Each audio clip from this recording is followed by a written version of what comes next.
Hello and welcome to that time of year again. Yes, it is the Matchbook English Greyhound Derby podcast. And of course, we are looking forward to the Star Sports TRC English Greyhound Derby at Toaster Track. I'm joined as always by the master, Paul Lawrence. And as you can see, an added bonus for you today, we have the dog himself, Harry Findlay, is also joining us to discuss all matters English Greyhound Derby related. There might be a mention of the tote later on, just to give you a hint. Anyway, let's get into it. Firstly, PL, great to have you back. Exciting time of year. I've been asked a lot recently whether we were doing this or not by various factions. So clearly we must be doing something, right?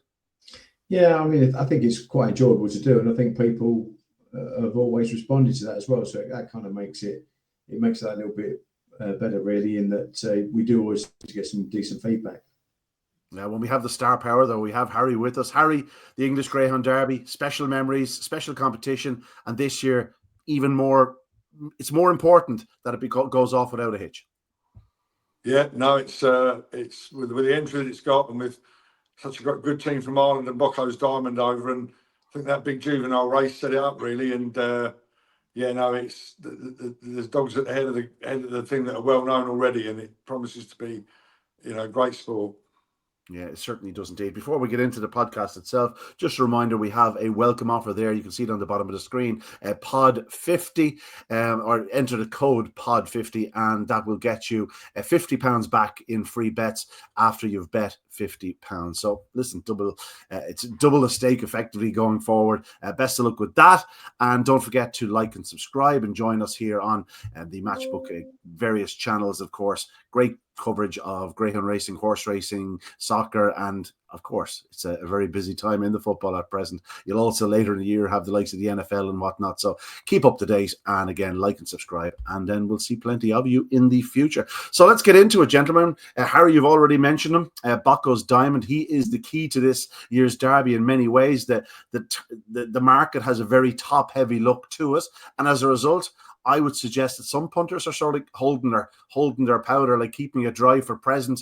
I'm one of those. I haven't got too involved because I just can't really see past Bocco's Diamond, but he's plenty short enough at 9-2. You can see why others would get involved at bigger prices. He's taking a fair chunk of percentage out of the market. Yeah, I mean, PL backed him at 5, and we were all on him last year when he won in Ireland. So I was happy to be a backer at 5, and to be honest, I done the bollocks on him at Toaster in that invitation race. The confidence of the team there, we were there sort of an hour before racing, and the Bocco's Diamond team was so confident. Big bets to win that race, big bets, track records and all that. And, I more than trebled my bet on Bocco's Diamond in that race, listening to him. And I'm afraid after that race, no, not for me. He was 5 before the race and 5 after the race, and no, not with me. Shelburne Park was completely out of your memory at that point. Was that it? Well, no. I mean, I like the picket fence. I like the picket fencing, And when you see people, I thought perhaps the way they were talking about Bocco's Diamond, I know it was an invitation sort of race, and that's why I wouldn't have dreamt of having such a big bet. But their confidence had to be seen to be believed. Yeah. And really, I mean that. And that's why I was so taken aback, really. And if you're betting a dog at 5-1 to win the derby, it's not ideal to see it getting, beaten fair and square at the third bend. No excuses. Not after what we saw at Shelburne. I'm sure there'll be reasons, and he might have been a bit short, but they definitely didn't think he was short of a run. Yeah, how dare Harry speak ill of my champion, PL, a dog who at 9-2 I wouldn't like to be laying to win the derby. I'm going to forgive him for it. I backed him as well on the day. I thought he was an absolute certainty. But, when you do talk about greyhounds, first run in how many months, he trialled well. You can do as many trials as you want. The fact of the matter is, Proper Eras had been racing, and he came into that race fresh and sharp. And it showed on the day. Bocco's Diamond charged the boxes, missed the kick. To even challenge off the second bend, I thought was an achievement in itself. Bocco's Diamond, where are you with him? Like, you've obviously backed him, so you're of the opinion that 9-2 is perfectly okay. I'm not saying it's okay. Yeah, no, I backed him at 11-2 and a bit of 5s as well, but because I just thought that I was going to fall into the same trap as last year, saying what a dog he is, and then just keep looking at the price. I think during the Irish Derby, I backed him at at 3, so as I didn't kind of lose on the anti-post bets. I didn't really get too much out of him other than the thrill of seeing a really good dog go through the Irish Derby unbeaten. But I think that's. Do you know when he went into the Irish Derby, because he'd come out of Kilkenny and Cork, and you kind of think, how good is he? You didn't really know how good he was going into it until he was actually in the Derby, if you get what I mean. And I think so now, when you look at it as well, it's something I actually spoke to Bev and afterwards, and obviously they want their dog to win, but they weren't too disappointed because he probably just needed the run. And when you think about it, from November through to April, it's a long while not to have a race, isn't it? To be fair, Ian. We all think he's this fantastic dog and a dog that we've kind of seen. We haven't seen the like for a long time, but he did make a mistake at the boxes, didn't he? That was the thing, and he actually I think he took at least a length out of Proper Heiress to the turn. Like you said, Proper Heiress was kind of in form. He came out of the boxes all right. But Boccos just couldn't get past him. And I suppose although he'd had 2 trials, Boccos, he's still inexperienced at Toaster. And I think he raced the bend good enough, but he just got intimidated coming out the second bend a little bit. Then you we don't see a back straight. Obviously, there's no head on or anything like that. I got the impression the Proper Heiress was edging off. Yeah. Just holding him up enough. As it happens, the way he tied up in his first race back, it probably didn't matter. Even if he had gone a half length in front, Proper Heiress probably still would have beaten him with the inside line in his favour and all that. But it was the manner in which he got to Proper Heiress that really impressed me. Now, obviously, then you have the second half of the race, which is a different scenario. He did tie up, but again, that's a greyhound in his first ever, first run of the year. And you've got to remember, it's only his second time in his career he's ever been led. And I suppose you got to keep that into account as well. Yeah, I agree with that.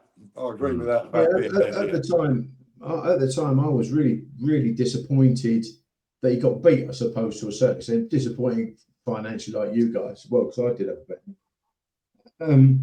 But I think I've had time to kind of reflect. And I said to you at the time, he's better off out the middle. And I kind of caused that as the reason why he missed it out of 6. And then you quite rightly pointed out to me in that he'd done the 393 from a trial out of 6. So I think he's all right on the outside. I think he'll only edge in. But one thing that he did that I thought he would do when Proper Heiress was on his inside, where he dived into the rails, because he's just such a good, balanced, intelligent, fast dog. Where he had clear daylight, he railed on the bends. Where he had Proper Heiress inside him, he just held out a little bit. He's not. That's what I mean about having a good race dog, a dog with a racing brain. That's just such a massive advantage.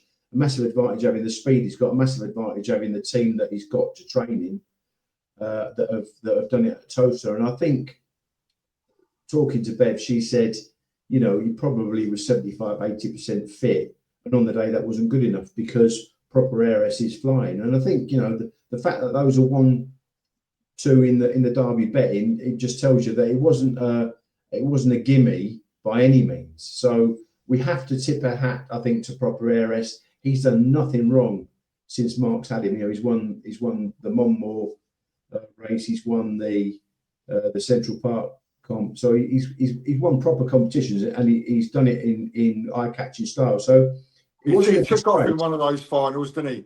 I've only seen his races afterwards, but I think he was out of 4 at Monmore as or something, and he just took off.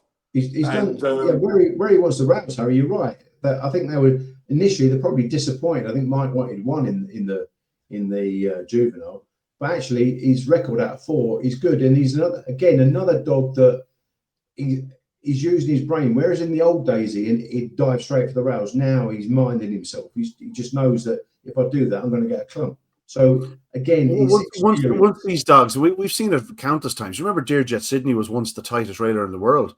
And after, racing 10, 15, 20 times, all of a sudden you realise he's going up straight from 3 and 4 because he knows there's dogs in his inside. Like, they're not stupid, they're like ourselves, you know what I mean? Like, we're still trying to learn, but like, they do learn on the job. And I suppose that's where it's coming in. I agree with you. I'd much prefer proper RS in 3 or 4. I think he's a bingo breaker from there. He goes up straight. It's his true line. He has the early speed to cover most of the dogs in his inside. He's a big player in the Derby. There's no question about it. Do I think he'll beat Bocco's Diamond? No, not in your life. And the reason I wouldn't lay Bocco's Diamond is because he was always guaranteed to get a gimme in the opening round. Now, don't get me wrong. He has Wiki Ned to take on, but like the evidence we saw in the juvenile, he's going to lead up Wiki Ned, and he's out in trap 6, and he'll probably coast home. And he could well coast home in the second round. And we could be talking about a track record run in the second round or something like that. And then all of a sudden, you have to lane him at 9-2, and he could be 2-1 like after the second round. You know, if you're going to lay him, I think you can watch the way next. I'm not in the laying Rockets. I won't be laying him. I won't be laying him. I won't be laying him. No chance. No, that's not my style. I think it's just getting. You're right. It is getting over that initial disappointment that he actually got beat, but he actually got beat by a proper dog. To be fair, and I just think it's funny because I think Lorraine heard that Nicky had said that he charged the traps. He definitely went to go and anticipate because you could see his nose go through the grill, and anyone that's listening to this can go back and watch the replay because you can see it on the replay where his nose appears. And then I don't get the impression it was a traditional charge. I don't think he belted them. I just think he went. He anticipated, but didn't actually hit them. Does that make sense? Exactly. Yeah, he anticipated, and then when the lid's right, he wasn't ready. But he still roared up, and that's the difference. Is that when a dog of his quality hits it, he'll do the 393, and there ain't nothing going to lead him. And there is. I'm sorry, but there's not. And you're right. He is such a special dog that. You just know from that he's not unleadable because if another dog smashes and he's on the back foot, then he might not get round him.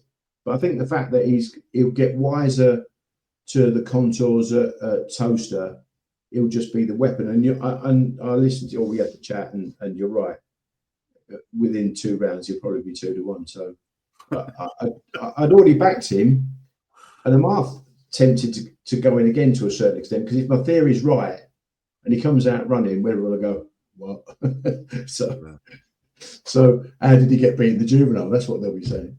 Yeah, Harry, with them taking up so much of the percentage, is there attack? Is there a way of attacking the other dogs? Like, are you looking then at the big powerhouses, the dogs that are coming from well off the pace, hoping that they can pick up the pieces and qualify? They are probably a fraction bigger than they should be. You know, there's dogs at 50 and 66-1. Like, I'm going to mention one, JT Craze, who's definitely on my radar. Dog is going to be very hard to keep out of the frame, and he's 66-1. Now, in a normal traditional year, if there's no Bocco's Diamond in there and you're betting 8 or 10-1 the field, he's probably 33 or 40. So, like, is that the type of dog you're looking at, or are you still looking at the cheap sandwiches, the Bombay Pat, the proper RS, because those are also a point or two bigger than they would be if there was no Bocco's Diamond in the situation? I think it's a sort of separate question because, like you say, I think that undoubtedly over the years, and we all love it, the strong runners each way, the quarter, the first 6, it's almost a trap bet. It's so good. So I think that's undoubtedly the best value. There's been many good cases over the years. I got put into a 250-1 chance last year, but I think Paul put a snail next to his name, so I passed and it ended up making the final. So, but they're the sort of dogs that you should be looking for. You know, that especially around Toaster, I think even more so than your Wimbledons. So it's the same every year. I haven't studied the card like Paul and the boys have, but if I had, I'd be on the same type of dog as you each way, yeah. And Paul's always been, Pierre will always follow him. He's always been a big fan of cheap sandwiches throughout the Derby, as well as Bocco's Diamond, and he put him up on the Sunday at Toaster, and that's as fast as on the eye. He looked good on that second bend, cheap sandwiches. I thought for a dog going round Toaster, I probably trialled there, but I thought he took that bend real well and showed loads of class. Cheap sandwiches on that same car. And he missed it, Harry. He missed his break as well. So we bet it wasn't the best. It may well have been PL that said it to me on the phone. The fact that he was the same price in the day as Bocco's Diamond was to win his race. Yeah, seems like in terms of value, cheap sandwiches at that price in that company. Yeah, that was a gimme. Yeah. Yeah, he did get smashed. I It was agree good with to see. He did get properly smashed in the market. I'll promise you. He got obliterated in the market. I don't doubt it, lads. I don't doubt it. Right, we do have to. We're after starting, so we're moving away from Bocco's Diamond for a moment. I'm sure he might get another mention at some point. 9-2, as we said, we wouldn't like to be laying him. PL may just get stuck in again. I don't know. Sounds like you might, Ian, as well. It'd be lovely just to have a few quid in them. So when I do rock up, if I rock up in final night and he is still there, wouldn't it be lovely to have a free weekend out of it? Exactly. You listen. Yeah. When you get older, as PL and agree, sometimes you have to have a brain damage bet, and that's what PL should have done earlier in the derby last year. Yeah, just have that little 500 to 1, and it's your little base, your little starter, and then it's not just a 900 to 2 or whatever. It's the fact that when he does go 11 to 4, and he should be a bit shorter, you can go and have another 5.5 to 2. Use that as your base, and if he gets beat, ain't the end of the world, is it? Yeah, wise words. Actually, that's a good shout. And actually, we've mentioned cheap sandwiches. He was literally beaten a length by Bocco's Diamond in the final of an Irish derby. It was a terrific run. And you keep saying take away Bocco's Diamond and who you're looking at. I back cheap sandwiches at 33s and 28s and 25s, and he's now sort of 12, 14. So from that, and that was each way. So from that point of view, he's actually my best winner here. And I'm going to back him. I'm going to back him now. I forgot when he won in the final. When we were all taking the piss out of you saying he couldn't come second, and he did. And a rocket, and there was a stayer up his arse as well. So you got it completely right. Harry, he hasn't mentioned that since. You do know that? No, I haven't. No, because the trumpet's over there. That's the thing. The trumpet's over there. Yeah. Don't you worry here. He wasn't gone past the line an inch, and I got a text. Right? He wasn't past the line an inch, and I got a text. I got one just before the line. Yeah, but thanks for bringing that back up, Harry. I'm having a bit on cheap sandwiches now. The combination of how close he got to him, Bocco's in the final, and how well I thought he ran last Sunday. I'll have to have a bit of 14. You're right, Harry, and you need to run Toaster, and now you've seen it with your own two eyes. He does run Toaster. He run that bend lovely live on the eye. Yeah. And I was up. I'm looking at cheap sandwiches. I'd say he'd run every track in the country. I think he just is a beautifully balanced, good mover. Yeah. There's just a lovely way about him. And I suspect, having been in London yesterday talking to a lot of Dougie people about the derby, if he does rock up in derby final night, I think there'll be a lot of people holding vouchers because I think he's popular. People realise, like, Bocco's Diamond is a freak, yes. But, like, if you're offered 9-2 to your money or 12-1 to bet your money to a dog that was only a length behind him, as you say, in the derby final in Ireland, it sort of makes no sense. And again, some of those people are on 33s, 28s, 25s, 20s. It's now that he's sort of appeared at Toaster and performed that the price is sort of contracted to where it should be. He really should be second favourite. And up to this point, he hasn't really been. But I suggest by the time they kick off on Thursday evening, he probably will be clear second favourite in the market. Yeah, so do I now. Yeah, he's the dog I put up yesterday with wherever I was speaking. Just if I was looking past, Bocco's Diamond. Bombay Pat is one I won't be putting up, whereas I am a huge fan. I think I just think Toaster's not made for him. He's not great in the first 5 yards. That there's first 5 strides, like a flying start for Bombay Pat would be a 408. Yeah. And you're probably talking 410s, 412s, 413s. Now, he will be running as hard from the winning line into the corner as any dog in the derby, maybe with the potential, just exclusion of Bocco's Diamond. But I'll tell you something, he is a hard-running greyhound. He's immensely fast. And it's not that I don't think he can run the track.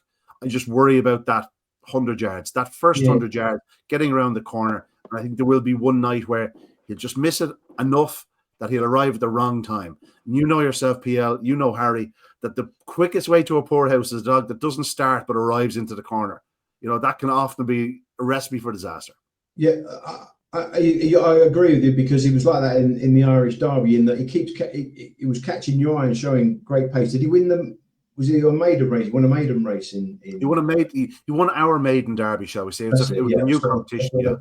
And he looked a quick dog, and he can clock the quick times. But then I suppose when you're beating the maidens, it's a little bit easier when you get deep into the Derby, you can't afford to keep missing your break. And he's one of those where he seems to me, he's not really a flashy starter, but as you say, he's a quick dog.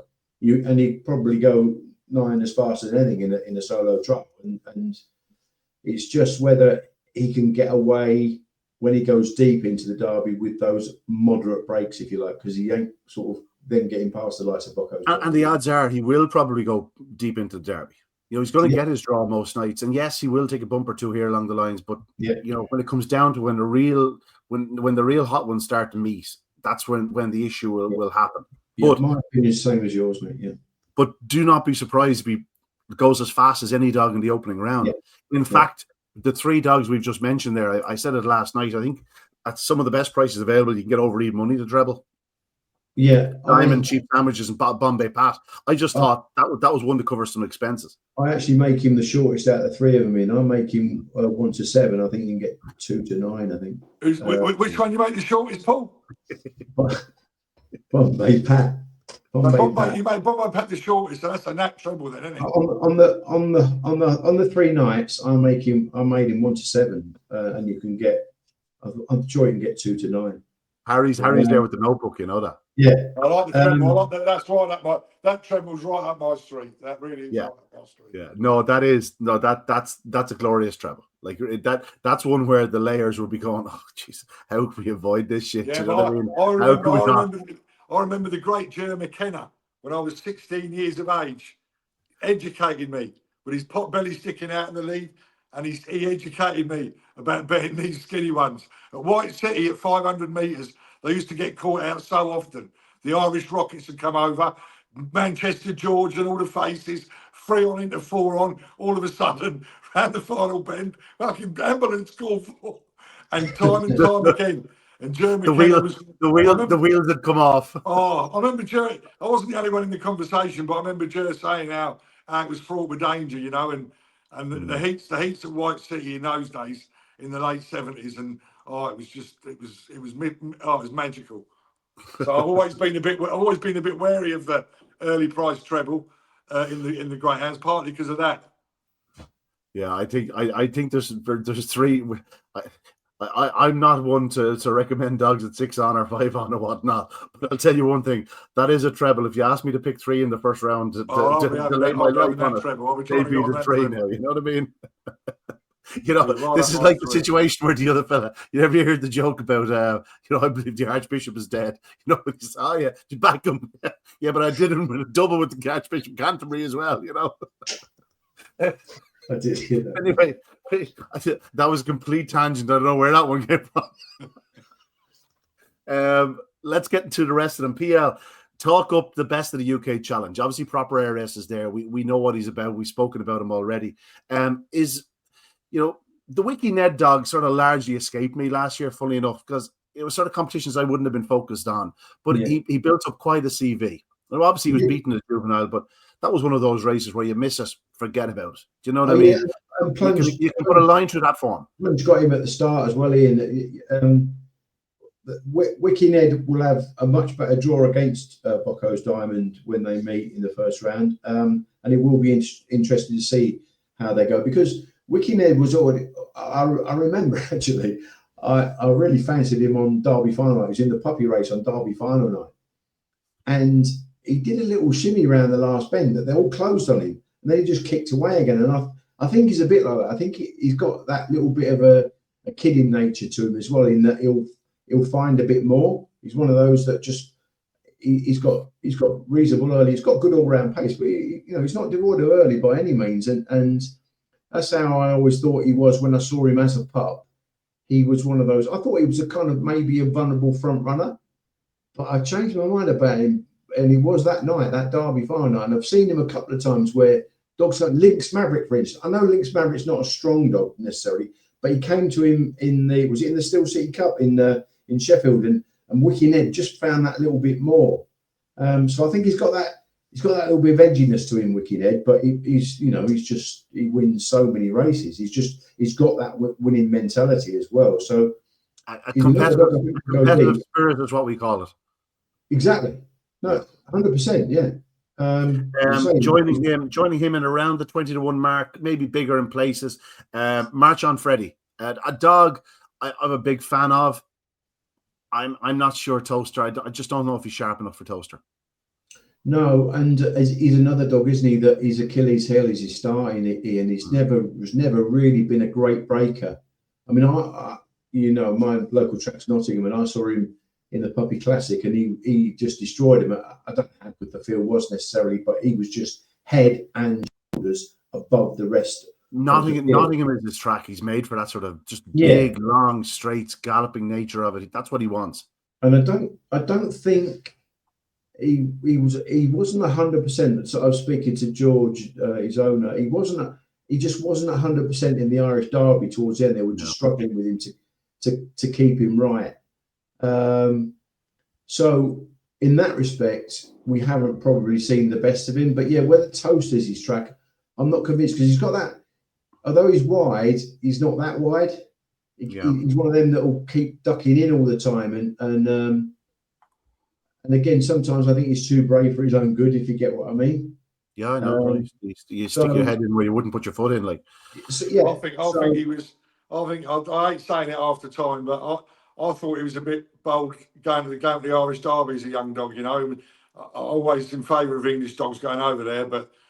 I think if I'd have had March on Freddie after that Puppy Classic, it'd have been a bit more of a cowardly route for me with him. I think you have to tip the hat for trying to go over there. Oh, absolutely, Paul. Absolutely, that's what I say. Hindsight's a great thing. But I put my hand up for that one now. I think I goaded him into it a little bit. Now George Watson got on to me and said, "No, we were thinking about it already," because I sort of dared him nearly online. Because they were saying I was too inexperienced.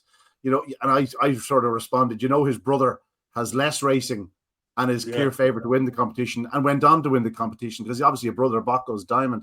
So, I heard as well. I think there might have been a tonsil issue, but I think there might have also been another issue with him. And his form did trail off a little bit in the Irish Derby. It was probably too much too quick, as Harry was saying. It probably should have. I'm not in favour of wrapping them up in cotton wool, but he probably would. A lesser task would have been grand to finish off the year and then bring him back for a big campaign. Absolutely. Number one rule for Don Cully: horses or dogs. Never ask a dog to do something he doesn't have to do. And that's the same with horses as dogs. And he would have taught them all. And listen, I love dogs. Dogs going to the English Derby. Moral Standards, I went and supported him as if I owned him myself. And but Moral Standards was an older dog, and I just thought, like everything, like upside and downside. I thought there was more downside to that trip than upside, and I wouldn't have gone. And that's not after time. That's how it is. Yeah, it's a different beast, going from the likes of a Puppy Classic in Nottingham, and taking on probably 2 greyhounds in the whole competition compared to the Irish Derby. He met more quality in the first round than he would have done the whole stake in Nottingham. What I mean? Exactly. Different scenario, yeah. We did get to see the best of him, at least in the first round in Ireland. So, he didn't. He sort of left with his head high. You know what I mean? He went deep into the competition. Looking at the rest of them there, just want to mention 1 or 2 names for you, PL. Stop me if you want to reference any of them in particular. But I'll give 3 names to you here. I want to hear your thoughts. Droopy's Plunge, Barntic Bear, and most in particular, Headford Asher. Yeah, all 3 dogs that I like. Actually, Lorraine stuck up Droopy's Plunge a fair while back, but he was kind of beating up sort of moderate dogs, really, and I was questioning. But the one thing that you have to say after the juvenile, stick his nut down and keep going. Do you know what I mean? He's got good all-round speed. The one little niggle for me is he does tend to die for the rails a little bit. So if he did get 3 or 4, like he did in the juvenile, just stop him actually from winning, if you get what I mean. But he's a dog that I think he'll go deep because he's so strong and he's got so much all-round pace that I think he'll keep qualifying. So Barntic Bear is probably a similar scenario. Yeah, actually Dave Clark's put him up, hasn't he, in the Racing Post today? Each way up, Ben. So I was half tempted actually just for the place part of it, but as I say, exactly. I probably had too many bets already, so I can't keep going. Barntic Bear, I have had a little nibble up, but that's a bit like what Harry's scenario is to stop the brain damage, because a good pal of mine has got that exact theory, Ian, of strong running dogs keep getting the strong running dogs. Oh. He's one of those. He's so clumsy. He's so fast, but he's not a great breaker. He's very clumsy. It's a bit like, when we saw him 7-1-2. Was it Derby final? Like he was at 7-1-2, wasn't he? And he absolutely destroyed. I didn't know what he was down. He destroyed. I mean, he's just a very quick dog. Put him in the straight line, give him a chance, and he'll take it. I think he's got a straightforward. He's another one, actually, Harry. He's 8-11 with hills, and I think I make him 2-5. That is a wrong price at 8-11. But you might get that on the Matchbook Exchange come the night if people want to take him on because of his style of running. Yes, yeah. So that's it's worth keeping in mind that those are the dogs that will be bigger prices, not the early speedsters. They generally hold their price better. It's the ones coming from off the pace that people are willing to take a chance on. I know personally myself, I'd be willing to take a chance on many of them, lay them, whatnot, especially on the exchanges. But yeah, again, the problem with that is if you lay them at too big a price, there's nothing worse when you see off the second bend they appear on the inside and you're going, it's a slow death thereafter. They're going to get there. You know what I mean? And with regards to the hammering, I really like this dog. I liked his brother as well when his brother was in the Monmouth Puppy Derby. He did what he wanted, didn't he? The brother won, and he won the Cat 2 Puppy Comp at Hove, Asher. And again, he's probably started a little bit later than his brother. His brother went lame when Maxine trialled him to go in the gym crack at Sheffield. So they're only left with kind of Asher now, but what a good sub. I think there wasn't too much between them apparently when they bought him. I've been told, but he's just one of those. He's got really nice early speed. And it's a bit. I didn't want to do the Bocco's Diamond thing, Ian, and go and like what Harry said. Oh, I should have backed him because I knew he had good early speed. He's actually got a little bit of a cocky heat in the first round with a smasher inside him. And again, this was something I wanted to ask you about was the Droopy's Metaphor dog on his inside, who's got exceptional early. And I know Craig Morris's trainer has been just sprinting him. But I went back and watched him in the first round of the Derby. He nigh match 7 beach for much of that. Massive early speed. Massive early speed. Always did. Remember Carriquino was starring this time last year in the Champion Unraced? This is his brother. And at the time, we were thinking Carriquino's the next superstar. And Robert Gleason was telling us, the old line, Harry, you've heard this one before, wait till you see his brother. Metaphor was the brother. But it was soon evident that he didn't quite get home. He wouldn't get 500 meters in Toaster in a black taxi. No, and they soured him. He got a bit sour in Dublin, not getting the 550. And one night something was passing him, and he just had a little dig, and he has an awkward on his card because of that. I didn't see it happening, so I'm willing to forgive him. But I don't think he's had a race. I don't think he's had a race since he went, has he? No, Craig's just sprinted him.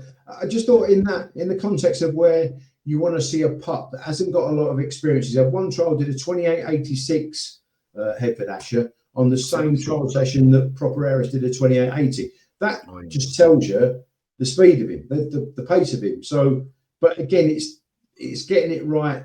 He's perfectly housed in 4. I think he wants a middle. He's got a middle. 4's an ideal box for him. I don't think 5 would worry him too much either. And as I say, he's got an Untold Rubo in his inside. I mean, Fabulous Sonique's not a background for Mark Wallace as well. And you've got Ball Sports Bob in the content. It's only a 5-dog heat, but it's a tasty one. It is, and I would have liked an easier heat for him just to find his feet and get accustomed to racing at Toaster, being given his inexperience. But I'd had the bet really before I saw the draw, because I just thought his progression has been notable.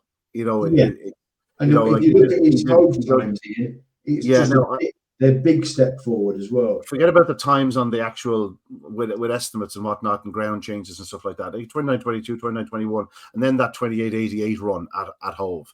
And then obviously comes to Toaster, glides around to 409, 28.86. He just looks like he's coming on leaps and bounds every night. Could be anything. Could be anything. The inexperience is the problem. So yeah, exactly. That's 100%. But it's one of those. And Harry's quite right. And it's something I do listen to Harry. And even when we first started punting together, the odd time say about the brain damage bets and the stuff like that. But I've actually ended up because he went the 28.86 trial. I went in again at the 40. So now he's actually not as good a winner as cheap sandwiches. And who's that, Paul? Headford Asher. That's what I thought. Headford Asher. Yeah, Headford Asher. Last one I'm going to ask you about from the UK contingent. You would have seen a bit of him. Drubby's Trade, obviously from a very fast family out of Drubby Zallis, looked promising around Tralee in the Juvenile Classic. Won in 28-28, 28-23. Got knocked out at the third round of that competition. But then flew in the early rounds at the Gym Crack, was the 10-11 favourite in the final. Got turned over in the final. But Patrick, is good with this type of dog. He's only had 6 races, but he could be anything. And he has got a gimme in the opening round. Like a perfect draw, perfect makeup. Just looks like he'll get a free one. Yeah, I'm not convinced actually his ideal box is red. But I did follow the Trilly Juvenile quite closely. I did. And he was a dog that I'd marked down and caught my eye. So yes, you're right. And Patrick does well with those sort of dogs. And he always does well in the Derby as well, to be fair to him. He knows how to train a dog, that's why. And he knows how to train a Derby winner in Thorn Falcon. So yeah, he's a nice dog. And you're right, he has got a gimme. As I say, he's probably going to edge off a little bit, but I think he'll be gone anyway. So he'll have the free Roman toast all the thought, as long as he just gets. Yeah, I'll be keeping a keen eye on him. Those are the type of dogs. They're the ones that you don't know. Where the ceiling is, that you have to keep an eye on. You have to stay on the right side of them. Would he be a bit vulnerable late, do you think? I've no doubt he'll strengthen up, but whether he'll strengthen up in time, I don't know. It'll be very interesting to see. There'll be plenty of people clocking him home, let's say, in the opening round and seeing how he actually does. But he's young and we're coming into a time where the sun is starting to shine. Track is going to get quick. Yeah.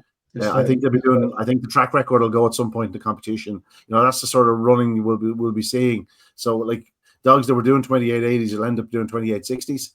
I think it's going to be that sort of 20 spots faster. And I think it'll help that type of greyhound. It's worth keeping in mind. Again, it might also work for the likes of the Barntic Bears, the Drubby's Plunges, this world dogs coming from well off the pace. Yeah. That said, we're about to get to one or two more, as I mentioned, one or two of the Irish dogs. Anything else you want to mention from the UK PL before we get maybe into the Irish dogs? There are quite a few of them at the top of the market. No, as I say, I've backed Headford Asher. I've backed Proper Heiress, so he'll win me. But and I backed Barntic Bear, but that's just really just to get me money back. But yeah, no, I've not got really any more. Any more English dogs, but I've got a couple of Irish dogs that are backed at bigger prices. Right, well, let's go to the Irish dogs. We'll run through these a little bit because we are getting short enough on time. Bombay Pat, we've mentioned. Cheap Sandwiches, we've mentioned. Headford Asher, we've just mentioned there. That's obviously not an Irish dog. Lenny's Desire comes in next. I think it's too soon for him. I think he's still quite unfinished, a bit raw. Loads of pace. Paul thinks an awful lot of him. Paul Hennessy trains him. He was a finalist in the Maiden Derby. No question as an engine. Change of seating will definitely help. I don't think he likes, well, hasn't looked like he's like dogs around him on that opening corner. He does tend to check off a bit. So they've chanced him and changed the seating. I think he's a wide seed now. Be interested to see how he goes in the first round or two. Randolph Scots. Peter Cronin has gone very close in the English Derby on more than one occasion. He's had a runner-up maybe twice, maybe 3 times. Croker's Champ, Tinwall Bish and Kildare. He thinks a lot of this dog. He was very, very good through the Easter Cup at Shelburne Park. He's been laid off since then. They've taken their time. But anytime I've spoken to Peter, it's like he may change the subject nearly to say, oh, by the way, have a couple of quid in Randolph Scots. So really? I think he's very sweet on him. He's only bringing a team of 2. and I think that says a bit. He's bringing Randolph Scotts and Solomio. Solomio was second in the Kirby Memorial. I really like him too. I just wouldn't be surprised if either of them went really deep into the competition. Solomio is a carbon copy of Kildare, or Mr. Chelm, who was a runner-up to Romeo Magico in the Derby. Similar profile, not a flying starter, lovely early speed, is big down the back and is strengthening up all the time. I thought he ran an absolutely unbelievably good race in second behind Fate Point Ranger in the Kirby. Another 5 strides into the corner, he probably would have got the inside of Fate Point Ranger, and he was being quoted at 14-1 for the English Derby at one point before it had to come with him. That's one of those where Solomio, for me, he's one of those dogs that can't wait to jump over the back of a dog and run off. He's not a great bend runner, but as you say, he's got good all round speed. And you're quite right. Peter does really well with his dogs. That go into the Derby. He seems to be able to find the type that does suit it. So he'll kind of need to learn how to run Toaster quickly, because you can't be making mistakes and running off, and you tend to get involved in lots of trouble. But I must admit, Randolph Scott's, when I was watching the videos leading, I've gone right the way through from A to Z for these dogs, and Randolph Scott's did catch my eye when watching the quality races in Ireland, and he's got some good speed. He's one of those, I think he needs room to operate, but you give him clear daylight and he shows really good speed. So he will be a greyhound that will probably go deep in the Derby. Loads of pace. A couple of older trackers that are very strong. We haven't yet mentioned the defending champion, the Laddie Da. He is a year older. Probably is, probably not quite as sharp as he was in his early days. He almost changed his racing style last year anyway. He was more of a strong runner last year. I think he'll be even more of a strong runner this year. I think he'll probably struggle to get around the corner in front any night, but he'll be charging on the back straight and stay on very strongly. I don't think he'll be defending his title. Boyle Sports Bob, the fact that he's wide and he does tend to avoid traffic, he can definitely progress. Certainly one to keep in mind for each way punters. He's gone to a price where 40-50-1. We know how fast he is. You know what I mean? I know. And again, Paul does well, doesn't he? I mean, you've got Liam Dowling. Obviously, won it last year with the Deladid Eye. I think, again, Deladid Eye looks like, I think that's a gimme. I think one firm went 8-11. I think he's another one. I make him 2-5, and you can still get 4-7 about him. He looks. We were talking about trebles. He was the first one in treble that I've done. Deladid Eye. I think he'll win all right.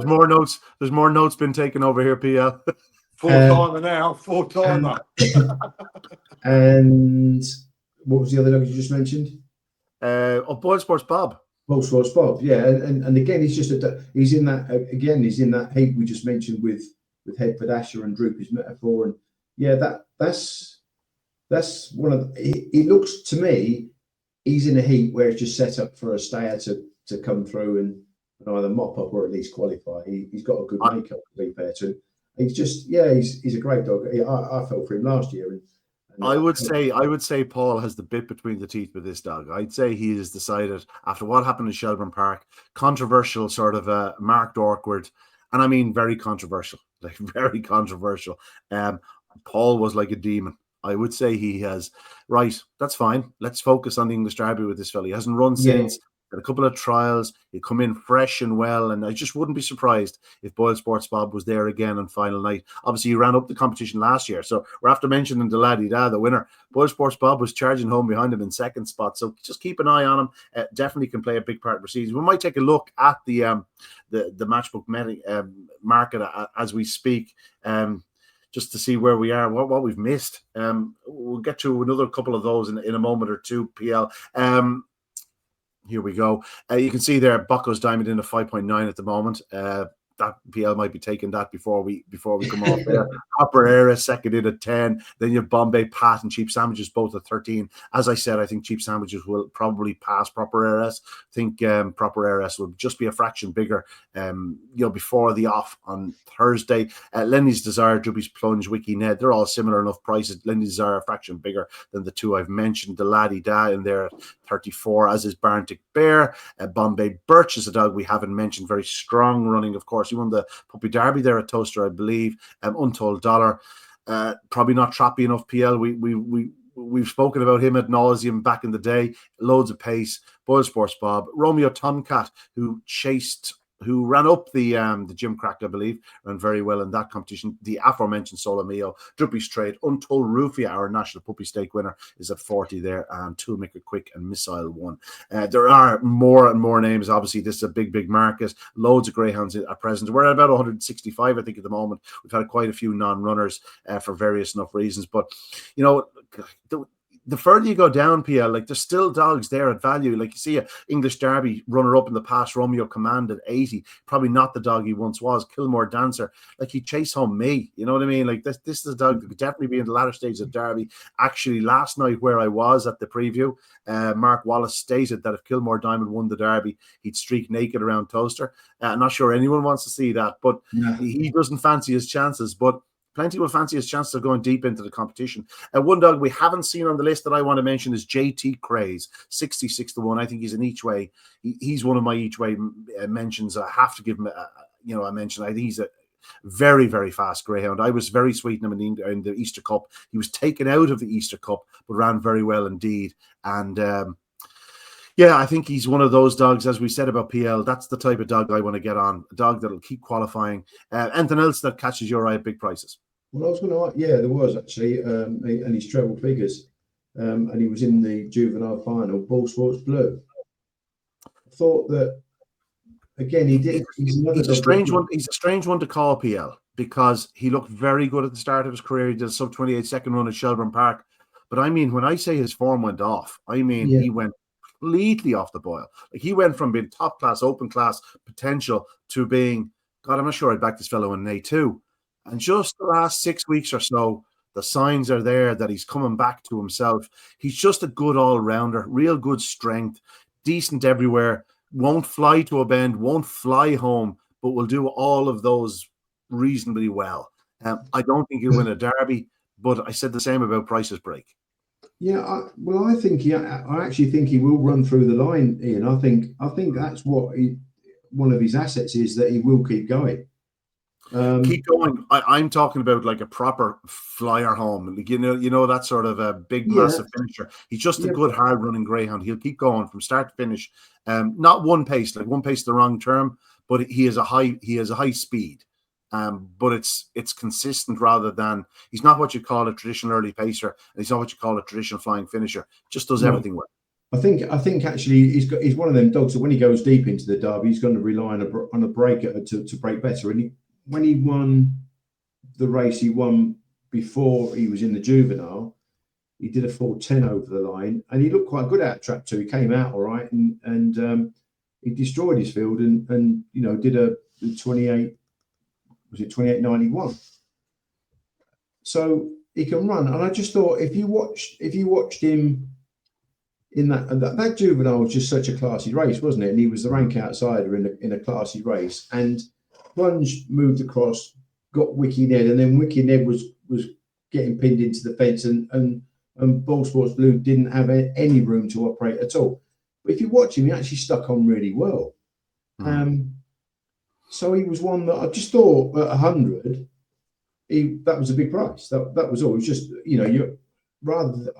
I have now backed quite a few dogs that are now their top end of the market. Bocco's done. Everyone keeps saying, how can you back a dog at 5 to 1, 11 to 2 to win a Derby? He's 9 to 2. How can he be that short to win a Derby? But, you said in your commentary on the spur of the moment when he won the Derby final, he's the best you've ever seen. So, or some quote similar to that. So that's the reason. So, and you're right, you said right at the top of this pod is that there must be a little bit of value in behind. And these are the sort of dogs I think Ball Sports Blue, and another dog I backed as well, we haven't mentioned him, he is Irish trained, and he's trained by our friend Mr. Buckley, is Balabola Joe. Yeah. I think Balabola Joe showed, again, a lot of speed in the Tralee Juvenile. I was really saying to him, and I spoke to James Corden about him at the time. Obviously, James worked for Pat, or with Pat, and I said, this dog needs a middle. he needs middle on him. And no, Pat wants him inside. I said, no, he wants to be in 4. And now, a bit like Lenny's Desire, Paul has put a wide on Lenny's Desire. I think they want middle, really. And I don't really see the aversion to going middle because you're going to be on the inside of proper wide runners. I don't think Lenny's Desire, by the way, is a wide runner in the slightest. I think it was track 3. I think 3 or 4 is perfect box for him. And I think even with BeGambleAware Joe, probably 4's a good box for him. So he would be a middle if I was training him, or owning him maybe. But you know, who am I to tell Pat? But I've noticed a few Pat trialled a few. They trialled out of 5 and they moved into lane 4 and he's put wides on them. And maybe it's because they want to sight the hare. But the danger is that when you start going deeper into a derby and you do get 6, say, and you've got a dog that is a wide runner, you're not going to get across. And you've got to be chopping in behind dogs like that. And again, I'm all about running in straight lines, as Harry would tell you. I want them drawn in the right boxes, and I think there's a couple of them that aren't. There's a couple of railers that have got track 1 that have had seeding switches, and they do not want track 1. They want middle, and hopefully, you know, that will get changed before you can't change the seedings anymore. But BeGambleAware Joe is a dog I just think has got really good all-round speed. He did a 29.01, and that was coming off from over the boat. And he took a bad fall one night. He came back, but he won a good race at Limerick. It was the first round of Kirby. He took the fall, ran very well on Kirby final night. Ran very well. He 20 spots. Pat does the world of him. He's very strong. Again, inexperienced, but there are quite a few inexperienced dogs in, and 1 or 2 of them are going to go deep. And we know that Pat, you know, is more than adept at getting one to go deep into a derby. I agree with you. I think he's certainly one you keep an eye on. I know he thinks a lot of Clona Ice as well. It's worth to keep in mind. He's very light to race. He's even less. He looks a strong. He does look a strong dog. Yeah, he does look a strong dog. We're going to have to stop talking about some of them at this point. Is there anything else you want to mention? You've mentioned quite a few in terms of the top 4 or 5 in your anti-post book. What's sort of really catching the eye? Well, I'll go through them. It's Cheap Sandwiches. That's my main winner. Headford Asher, and then I've got obviously Bocco's, and I've got Proper Heiress getting me a winner. BeGambleAware Joe getting me a winner, and a little bit on Ball Sports, only a tiny bit on Ball Sports Blue, just because I thought he was the wrong price, and a little bit on Barnett Bears. So they're the sort of dogs that. But you know, I happen to think, and we keep saying this, when you've got a dog such as Bocco's Diamond, you can't say that when you look at the bit players, and you've said it yourself, Ian, you've got Da-La-Di-Da, you've got Ball Sports Bob, and you need to be able to run Toaster. And that's the danger. Is I fall for these speedy dogs, such as Headford Asher. If he makes a mistake, you might be in trouble, and you might be in trouble early in the derby. So you're kind of taking a chance. But these strong range types, such as, you know, even Droopy's Plunge, he was in the juvenile. He was thought good enough to go in the juvenile. He's 28, so I can understand why, you know, Dave Clark put him up, because these dogs can keep qualifying. This is a very, very good derby. There's no dangers, you know. Yeah. I know it is a good derby. And Bocco's Diamond does tend to take a lot of the focus, but we actually look down through it. Like, we're after mentioning greyhounds there, they're capable of doing 28.80, 28.70 for fun around Toaster in time, no question about it. And they're 100 to 1. They're 100 to 1, like it, and that's where it is. There's definitely a bit of value down the market if you want to go, as we mentioned, these strong running anti-post bets. That's where I'd be looking. We've already mentioned 1 or 2 of the heat prices. Obviously, the treble, just that'll do for me. There's one I want to mention, Mairead's Prince. He has his first run for Sean Gresham. He doubled the price of Val Tashadelic. Now, if they met in Dublin, Mairead's Prince would be 4 on to beat him. So I don't know how he's going to run the place, and he's probably not. He doesn't have brilliant early, Mairead's Prince, but his last run was in the final of the Easter Cup, and Val Tashadelic wouldn't get near the final of an Easter Cup. So I was willing to take a chance on Mairead's Prince. I think he was 4 to 1 in places. He was, and he was actually my selection, and he was one of the dogs actually I wanted to talk to you about, because I know you were sweet at him when we were talking about the Irish Derby last year. But he's that Achilles heel he's starting. But actually, in his last trial, I think he did a 4:01 over the line, and he did a good trial. Now, whether you can trust him to do that on a regular basis, but again, he's that wide runner. I was the same as you. I actually had him at one stage probably a little bit closer to Val Tashidek, and I ended up sort of half making Val Tashidek favourite only because now the two dogs come out and he's got even more room to operate from. But that was my worry. Was I'm the same as you about May Reed, is that he's starting, but then now he can start because he came out in the trial last time. So I agree with you. May Reed's at 4-1 is a wrong price. So that was I think he's on the first night, because I was a bit short of selections and proper bets on the first night. I had one bet and actually it got taken out today.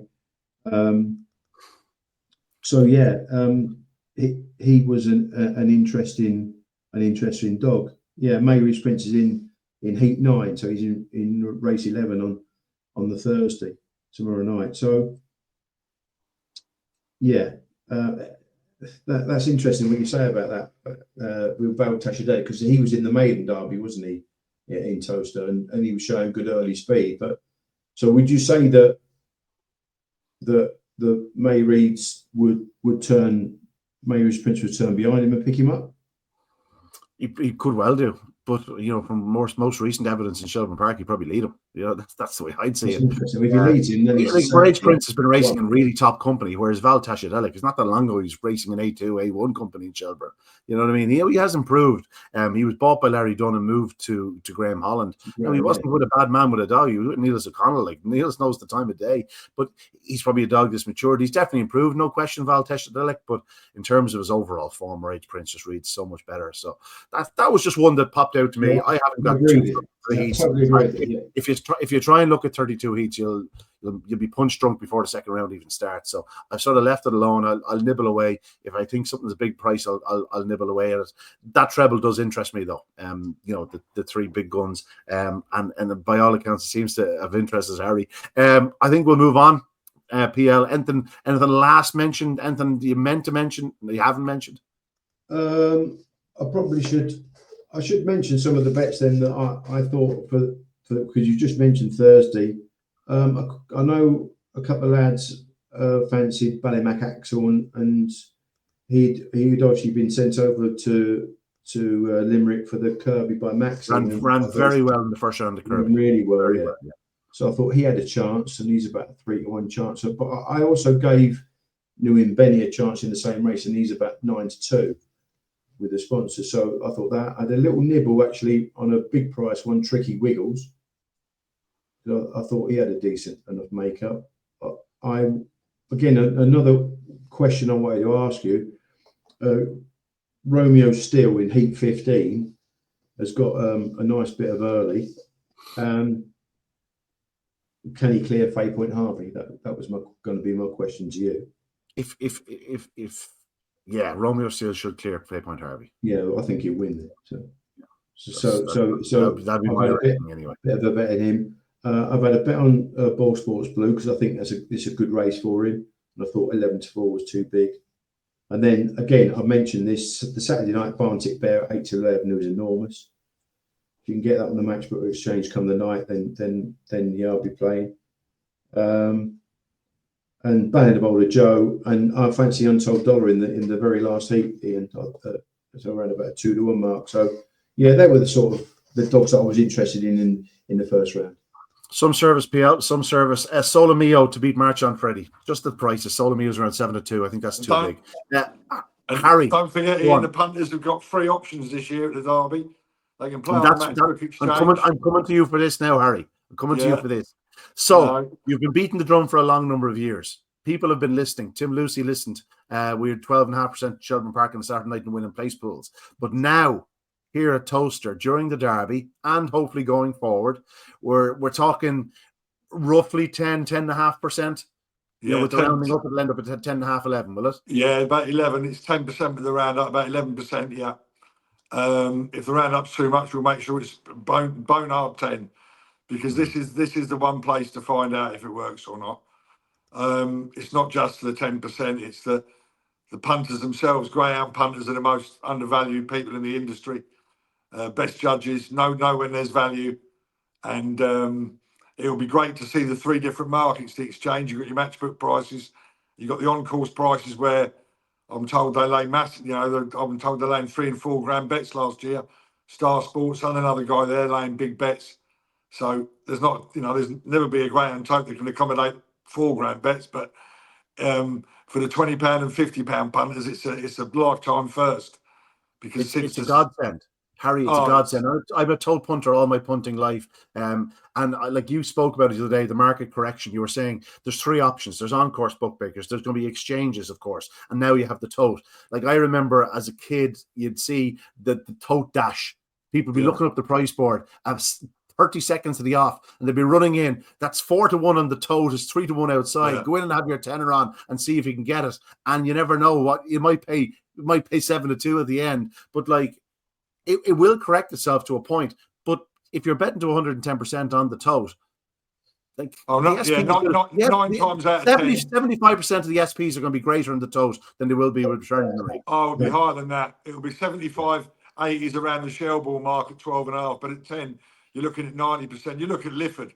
Lifford's 9 out of 10 every week, 11 out of 12, and way overs. And that's the only way to judge it. But you've got the best dogs now as well, and you got to thank Mike Davis. He's come along, and when he run me up, I thought he was having a laugh, because we really, Paul Lawrence was involved 5-6 years ago at Toaster.